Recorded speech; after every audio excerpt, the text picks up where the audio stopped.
Are you new to React Native and feeling a bit overwhelmed? You're not alone. Today, we're diving into a common question about registering components with AppRegistry. I totally get it. When you're just starting out, every little detail can feel like a mountain to climb. You're probably wondering why you need to register your app component and how it all fits together.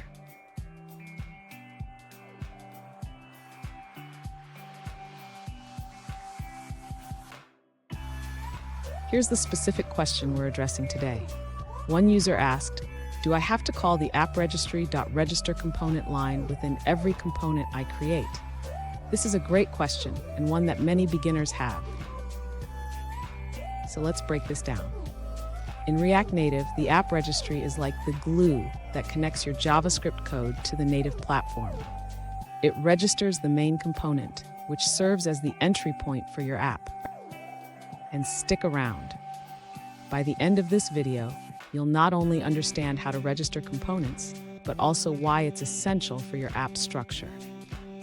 To address the user's question, let's clarify the purpose of the app registry in React Native. The user only needs to register the main app component once, typically in the index.js file.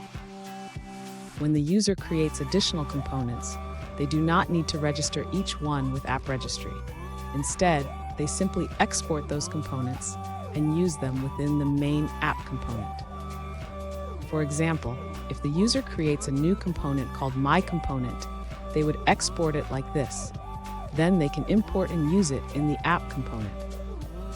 Finally, the user should ensure that the app component is the only one registered with AppRegistry. This keeps the application organized and efficient. Fun fact, did you know that React Native was developed by Facebook? It allows developers to create mobile apps using just JavaScript and React. Pretty cool, right? Now let's look at the answers provided by other users. An alternative approach shared by another user suggests that recent changes in React Native encourage using React navigation right away. Instead of registering components with AppRegistry, they recommend using methods like navigation.setRoute for managing your app's navigation. Here's a pro tip. Always keep your components modular and reusable. This practice not only makes your code cleaner, but also enhances maintainability. And there you have it. You now know how to register components with AppRegistry in React Native. If you found this video helpful, don't forget to subscribe for more tips and tricks.